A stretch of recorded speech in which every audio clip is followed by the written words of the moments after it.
अस्सलामुअलैकुम, मैं हूं ताबिशमीर और आप देख रहे हैं प्रोग्राम खेल कर जीत। अब स्टेज सजेगा, ताली बजेगी, मगर इस वक्त वीआईपी कल्चर को ख़त्म कर दिया गया है और इस वक्त पाकिस्तान क्रिकेट बोर्ड के नए चेयरमैन ने आते ही कुछ ठोस इकदाम किए पीएसएल के आगाज़ से कबल और मुफ्त पासिस को ख़त्म कर दिया। दूसरी जानिब पीएसएल के आगाज़ से कबल ही उससे मुताल्लिक जो चीज़ें थी वो गर्दिश कर रही थी। आया पीएसएल के जो औकातकार हैं वो भी अब सामने आ गए हैं। पीएसएल की ओपनिंग सेरेमनी मुकर्रर वक्त के मुताबिक 6 बजे होगी।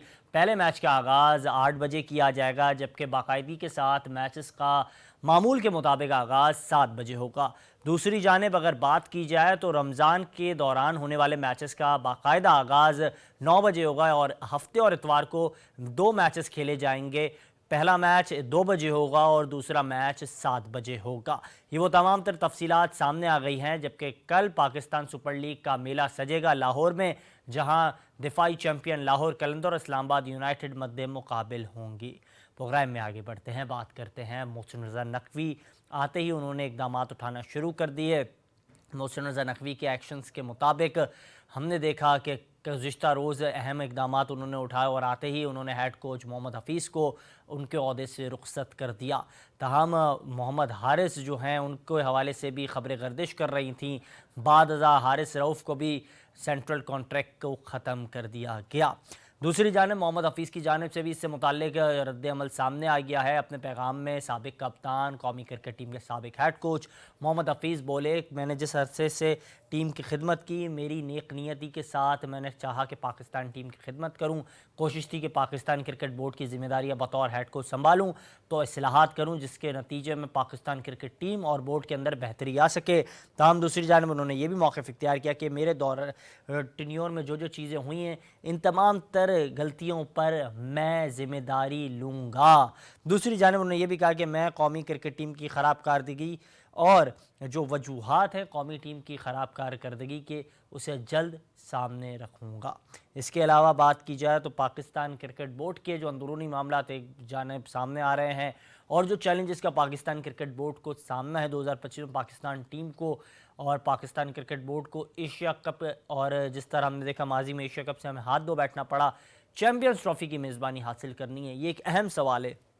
लेकिन आया चैंपियंस ट्रॉफ़ी से मुतालिक रद्द-ए-अमल सामने आया जय शाह की जानिब से और जय शाह ने कहा कि भारत का पाकिस्तान आना ये मेरा फ़ैसला नहीं है, ये हुकूमत का फ़ैसला है।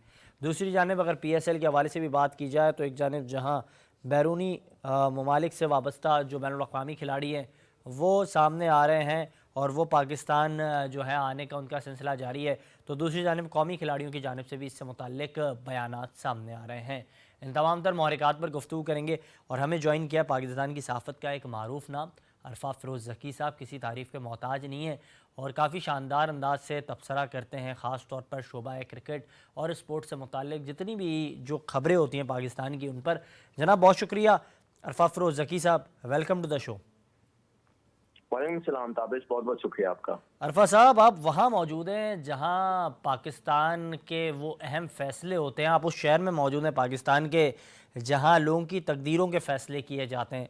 मोहम्मद हफ़ीज़ की तकदीर का फ़ैसला तो मोहसिन रज़ा नकवी ने सुना दिया, बता दिया। आप क्या देख रहे हैं? मकामी कोचेस को भी रुखसत करने के हवाले से प्लान तरतीब दिया जा रहा है, इससे मुताल्लिक कुछ तफसीलात हैं आपके पास? देखिए ताबिश, जो मोहसिन नकवी उन्होंने कैटेगोरिकली ये बात की है कि भाई जो भी अगर गवर्नमेंट आती है तो वो अपनी काबीना साथ लाती है, तो दैट मीन्स कि इनडायरेक्टली उन्होंने कह दिया कि मैं आ गया हूं तो मैं अपनी ही टीम साथ लेकर आऊंगा। वहाब रियाज जो है वो मोहसिन नकवी के साथ होंगे, लेकिन जो पीसीबी की जानिब से जो एक कहते हैं ना कि सफाया करना, वो उसका अमल जो वो शुरू हो गया। मोहम्मद हफीज जो वो पहले टारगेट बने हैं और अभी मजीद कोचेज भी बनेंगे और जो टॉप ऑफिशियल्स हैं इस टाइम पीसीबी में, उनमें भी कुछ में जो है वो उनका सफाया भी होगा पीसीबी से। लेकिन यहाँ जो है ना मोहम्मद हफीज की बात कर लें तो ज्यादा इंपॉर्टेंट हुआ, क्योंकि पंडोरा बॉक्स मोहम्मद हफीज ने खोल दिया। ये बात बहुत पहले वैसे तो खुल जानी चाहिए थी, लेकिन ठीक है, देर आए दुरुस्त है। मोहम्मद हफीज ने जो ट्वीट जो सामने उनकी आई है उसमें साफ जो है वो लिखा हुआ है कि उनसे कमिटमेंट जो है वो 4 साल की गई थी, लेकिन चूंकि चेयरमैन चेंज हो गए तो इस वजह से उनका जो टेन्योर है वो 2 महीने तक रहा। और अब वो मजीद इस पे जो हकायक और जो जो भी कंट्रोवर्सीज बनी थी उन पर से पर्दाफाश करें। लेकिन जो मैंने स्टोरी अब तक की जो मुझे मालूम मालूम की है अपने पीसीबी में जराए से। देखिए ये जो मोहम्मद हफीज हैं उनको पीसीबी ने कैटेगोरिकली कहा था कि जी ऑस्ट्रेलिया और न्यूजीलैंड का जब सीरीज खत्म हुई है तो उसके बाद आकर आप प्रेस कॉन्फ्रेंस करेंगे और बताएंगे जो भी कंट्रोवर्सी हुई थी पाकिस्तानी प्लेयर्स के हवाले से या टीम जो है वो क्यों नाकामी का उसने सामना करना पड़ा, ये सब कुछ आप बताएंगे। ये सब कुछ सेट था। मोहम्मद हफीज भी इसके लिए तैयार थे क्योंकि बहुत ज्यादा उन पर तनकीद का निशाना उन्हें बनाया जा रहा था, लेकिन all of sudden Zaka Ashraf यहाँ हटे हैं और मोहम्मद हफीज को जो वो पीसीबी के मीडिया डिपार्टमेंट में ने जो वो पैगाम दिया कि जी आप इस टाइम अभी रुक जाएं, लेकिन चूंकि आप ज़का अशरफ की अपॉइंटमेंट थे और ज़का अशरफ ये मुझे काइंडली इस हवाले से करेक्ट तो कीजिएगा, अगर मैं गलत ना हूँ मुझे काइंडली करेक्ट कीजिएगा, क्योंकि आप इन तमाम तर चीज़ों को क्लोजली देख भी रहे हैं, आप फॉलो अप भी ले रहे हैं। ये जो मीडिया जो ऑफिशियल्स थे उन्होंने मना किया था मोहम्मद हफीज़ को पीसीबी के, या फिर COO से जो उनकी मुलाकात हुई थी सलमान नसीर साहब, उन्होंने जो है मना किया था उनके हवाले से कि वो हक़ाइक़ सामने रखें? देखिए तो अब यहाँ ना बहुत एक आम बात है कि हमारे रिसेंटली ना चेयरमैन चेंज होते रहे हैं। ज़का अशरफ चेंज हो गए, नदीम सेठी चेंज हो गए, रमीज आजा चेंज हो गए, लेकिन उनके जो इर्द गिर्द लोग हैं ना जो ब्रेनस्टॉर्मिंग करते हैं, जो प्लान बनाते ये हैं, अहम नुक्ता उठाया आपने। वो इधर ही रहते हैं। और उनमें बहुत ही अहम जो शख्सियत जिसका आपने नाम लिया CEO सलमान नसीर, वो बहुत ही आम शख्सियत है। जो भी पीसीबी के प्लान होते हैं, जो भी लॉ मेकिंग होती है, जो भी जिसमें जो भी रूल्स वो बनाते हैं पाकिस्तानी प्लेयर्स के लिए, वो सलमान नसीर उसमें बहुत ज्यादा उनकी इनपुट होती है। और उसी वजह से जो मोहम्मद हफीज के साथ भी जो कॉन्ट्रैक्ट हुआ, जो नहीं एक्चुअली जो है वो सामने आ सका, जो उसको फुलफिल जो है वो नहीं कर पाए। इवन के जो एनओसीज का मामला था वो भी मुकम्मल तौर पे जो है वो पाकिस्तानी प्लेयर्स उस पर बहुत ज्यादा रिजर्वेशन रखते हैं। तो कहीं ना कहीं जो सलमान नसीर जो CEO हैं उन पर तनकीद का निशाना तो उन्हें जरूर जो बनाया जाना चाहिए, क्योंकि उनकी बहुत ज्यादा अच्छा, ये जो आप बात करें, मुसलसल आपने बात की, आपने कहा सलमान नसीर साहब से भी इस हवाले से जो है उनकी भी अकाउंटेबिलिटी पर भी अब सवालात उठेंगे, क्योंकि वो भी चीफ ऑपरेटिंग ऑफिसर के तौर पर अपनी खिदमात पीसीबी के साथ मुंसलिक हैं और अदा कर रहे हैं। लेकिन दूसरी जानिब मैं आपसे ये सवाल इस हवाले से पूछना चाह रहा हूँ, ये काफ़ी चीज़ें हुई हैं और कुछ अरसे के अंदर हमने देखा काफ़ी ऐसी चीज़ें हुई हैं जिसके हवाले से जो साफ़ी बिरादरी थी उसको तो अंदाज़ा था, जो स्पोर्ट जर्नलिज्म से वाबस्ता थे, जो क्रिकेट के हल्के पर नज़र रखे हुए थे या फिर जो क्रिकेट पंडित थे, उन्हें इस बात का अंदाज़ा था। लेकिन जो चीज़ें हुई इन दौरान, अगर मैं हाईलाइट करूं, खास तौर पर हमने देखा कि खिलाड़ियों की इंजरीज के मामले को उस तरीके से हाईलाइट नहीं किया गया, उस पर काम नहीं किया गया। वर्कलोड मैनेजमेंट के हवाले से बात कर रहे थे, उसको उस तरीके से डील नहीं किया गया। इसके बाद एनओसी के मामला जो है वो अब भी बरकरार है। सेंट्रल कॉन्ट्रैक्ट का मामला वापस से सामने आ गया, कल से जो हारिस रऊफ के साथ जो मामला हुआ। इससे पहले आपको याद होगा जो बाबर आजम का ट्वीट मैसेज लीक आउट हुआ था और वो जो उनका व्हाट्सएप मैसेज लीक आउट हुआ था, तो वो भी सलमान नसीर साहब की जानिब से ही आगे भेजा गया था और तमाम जो कंट्रोवर्सी थी एक निजी टीवी चैनल पर चली थी, तो उसमें भी उनका नाम सामने आ रहा था। तो क्या समझ रहे हैं ये तमाम जो मैस क्रिएट हो रहा है इसमें एक अहम किरदार अदा कर रहे हैं सलमान साहब? देखिए आप अगर कड़ियों से कड़ियां मिलाएं तो उनका जरूर उनका नाम जो सामने आता है। और जो कंट्रोवर्सी व्हाट्सएप चैट जो लीक हुई थी बाबर आजम की, वो भी ड्यूरिंग द वर्ल्ड कप, वो भी एक इस तरह के प्लेटफॉर्म पर जो बहुत ही कंट्रोवर्शियल हमें जो दिखाई दे रहा था, उस प्लेटफॉर्म पर जो है वो उनकी व्हाट्सएप चैट लीक हुई थी और उसमें सलमान नसीर का नाम जो वो सामने आता था क्योंकि उनकी तरफ से ही बाबर आजम को जो वो मैसेज किया गया था। लेकिन जो आपने बात की है ना, ये सेंट्रल कॉन्ट्रैक्ट्स की, एनओसीज की, वर्कलोड की, फिटनेस की, इंजरीज की, ये सारी जो है ना एक सर्कल्स है क्योंकि ये आपस में इंटरलिंक्ड है। आप इसमें नाअहली देखें पीसीबी की कि वो कहते हैं कि हमने प्लेयर्स को एनओसीज हम लोग लीग से इसलिए जारी नहीं करते क्योंकि उनका वर्कलोड मैनेज करना पड़ता है। मैं ये सवाल करता हूँ कि क्या पीसीबी के पास कोई साइंटिफिक मेथड है, कोई बायोमैकेनिक मेथड है जिससे वो वर्कलोड जांचते हैं? क्योंकि देखिए फास्ट बॉलर का वर्कलोड अलग होगा, स्पिनर का अलग होगा, एक बैटर का जो वो अलग होगा। तो ये किस लिहाज से जांचते हैं कि जी हर किसी को एक ही रूल से जो है वो नापते हैं लोग? और फिर दूसरी बात देखिए,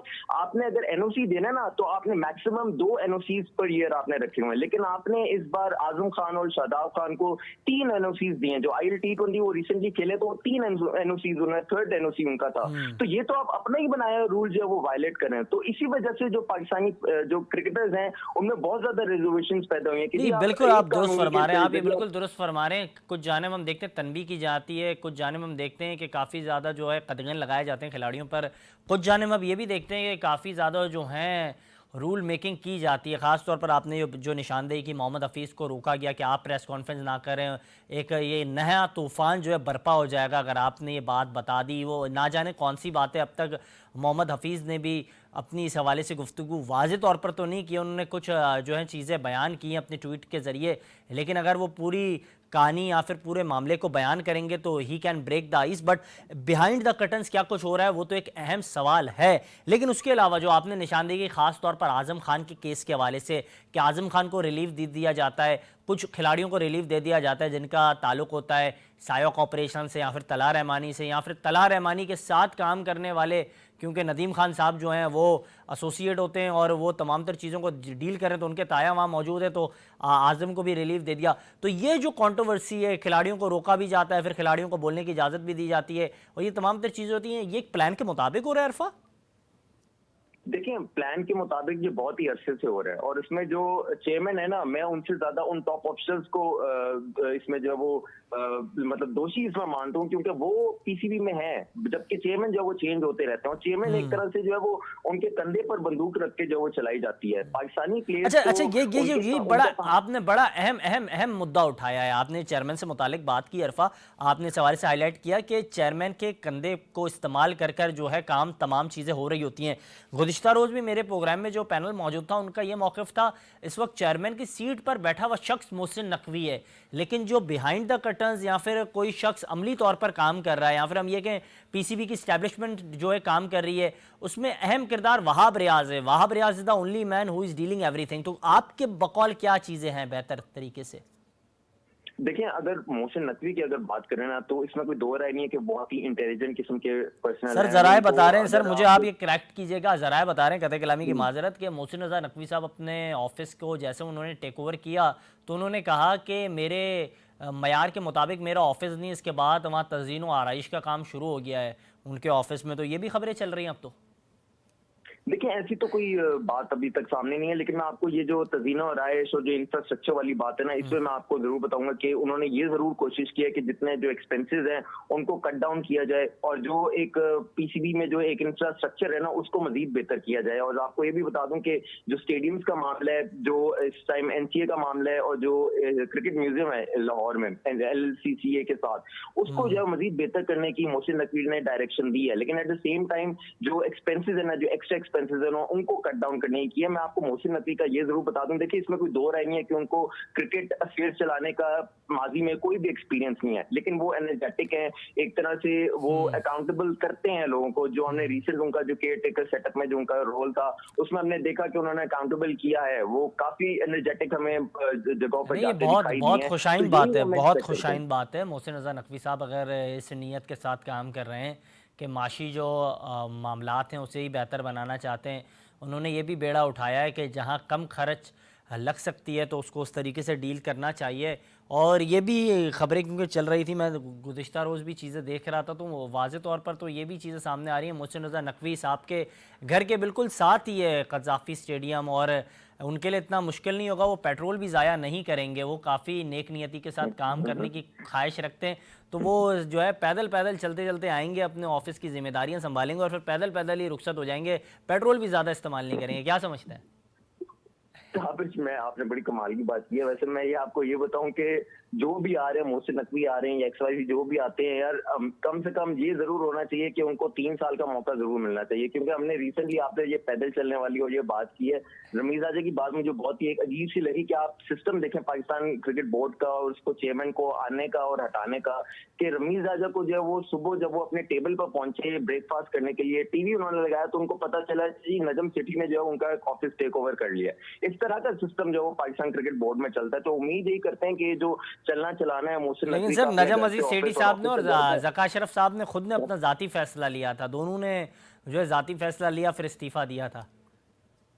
देखिए, जाति अगर अपने पर्सनल गेन्स के लिए और सिस्टम को तोड़ के अगर आप एंटर होंगे तो आपको इसी तरह फिर सिस्टम जो है वो ट्रीट भी करेगा। नजम सेठी की भी हमने एग्जांपल देखी, ज़का अशरफ की भी हमने एग्जांपल देखी थी, बल्कि ज़का अशरफ की जो एग्जांपल थी वो बहुत ही ज्यादा एक इबरतनाक किस्म की एग्जांपल है बाकी चेयरमैन के लिए। क्या अच्छा, अगर लेकिन आपने लेकिन आना है मैं तो आप आपकी मेरिट में। आपकी आपकी इस हवाले से आपकी इस हवाले से रहनुमाई चाहूँगा कि अरफा, आप क्योंकि तमाम चीज़ों को करीब से देखते हैं, जानते हैं, लाहौर हो या फिर इस्लामाबाद हो, आप वहाँ की क्रिकेट पॉलिटिक्स पर आपकी निगाहें होती हैं। मुझे ये बताइएगा, ये जिस अंदाज से मोहसिन रज़ा नकवी साहब ने अपने इन तमाम तर जिम्मेदारियों को संभाला है, आप समझते हैं उनमें ये पोटेंशियल होगा? एशिया कप से वैसे हम हाथ धो बैठे हैं, चैंपियंस ट्रॉफी सर पर है। अभी जय शाह कह चुके हैं कि हिंदुस्तान हुई हुकूमत का फैसला होगा, अगर वो चाहेगी तो हम पाकिस्तान भी आ जाएंगे। तो वो तो अभी भी अपनी ज़िद पर अड़े हुए दिखाई दे रहे हैं। तो क्या समझते हैं मोहसिन नकवी साहब राज़ी कर पाएंगे? देखिए, पहले तो हम ये उम्मीद करते हैं ना कि मोहसिन नकवी साहब अपना टेन्योर तब तक जो है वो रखें भी। ये ना हो कि क्योंकि जब हर 6 महीने बाद कोई नया चेयरमैन आ जाता है, लेकिन मोहसिन नकवी की जो अगर आप परफॉर्मेंस देखें ना, तो सो फार वो सिर्फ अभी इंफ्रास्ट्रक्चर को और सिर्फ जो पीसीबी के जो एक पॉलिसीज चल रही है उनको समझने की इस टाइम कोशिश कर रहे हैं। आपको ये भी याद रखना होगा कि यार अभी वो केयर टेकर सेटअप में भी है, एज चीफ मिनिस्टर काम कर रहे हैं, और वो अभी पीसीबी के चेयरमैन भी काम कर रहे हैं। तो फिलहाल उनका जो फोकस है मेन, वो अभी चीफ मिनिस्ट्री पर है। वो जब खत्म हो जाएगा टेन्योर, तो उसके बाद वो फुली फोकस अपने चेयरमैनशिप पर आ जाएंगे, वो पाकिस्तान क्रिकेट बोर्ड के अफेयर्स को जो है वो संभालेंगे। लेकिन फिलहाल बहुत ही ये कबल इस वक्त होगा कि हम लोग ये जांचना शुरू कर दें कि उनकी परफॉर्मेंस अच्छी होगी, बुरी होगी। लेकिन इतना जरूर मैं कहूंगा कि जो उनका एक्सपीरियंस है उसमें कहीं भी एक क्रिकेट क्लब को भी चलाने का जो उनके पास एक्सपीरियंस नहीं है। लेकिन मैंने उनके जो चूंकि वो 24 न्यूज एक चैनल के साथ एक प्रेसिडेंट के तौर पर काम किया, तो मेरे वहाँ जो है वो काफी साथी भी हैं, दोस्त भी हैं। उनसे मैंने ये जरूर पूछा कि उनको क्रिकेट का स्पोर्ट्स का शौक है, तो उन्होंने ये तस्दीक जरूर की है कि उनको क्रिकेट का और स्पोर्ट्स का बहुत ज्यादा शौक है। तो इतना थोड़ा सा हम उम्मीद ये जरूर लगा सकते हैं कि अगर वो पाकिस्तान क्रिकेट बोर्ड में अफेयर्स को अगर चलाते हैं तो उनको इसका शौक है, लेकिन एक्सपीरियंस उनके पास इस टाइम नहीं है। तो उम्मीद यही करते हैं कि एक तो टेन्योर अपना पूरा करें और थोड़ा जो है वो पाकिस्तानी जो क्रिकेट बोर्ड है उसको एक राह रास्त पर ले आए और पॉलिसीज को ताकि जो है वो अपनी अप्लाई कर सके। बहुत शुक्रिया कीमती वक्त देने के लिए। आपने गुफ्तगू मुलायजा की। अरफा फ़िरोज़की साहब इस्लामाबाद से हमारे साथ बराह रास्त इस मौजू पर गुफ्तगू कर रहे थे। उन्होंने यही कहा कि अभी जो भी सरबरा पाकिस्तान क्रिकेट बोर्ड हो, उसके लिए सबसे अहम चीज़ ये कि वो जिस डिलीवरेंस के साथ अपना काम कर रहा हो, सबसे अहम नुकता ख़ास तौर पे ये कि वो ना सिर्फ नेक नियति के साथ काम करे, अरबाब इख्तियार को भी चाहिए कि उसे वक्त दें ताकि बेहतर और अच्छे नताइज सामने आ सकें। यह था हमारा आज का प्रोग्राम। इजाज़त दीजिएगा। अल्लाह हाफ़िज़।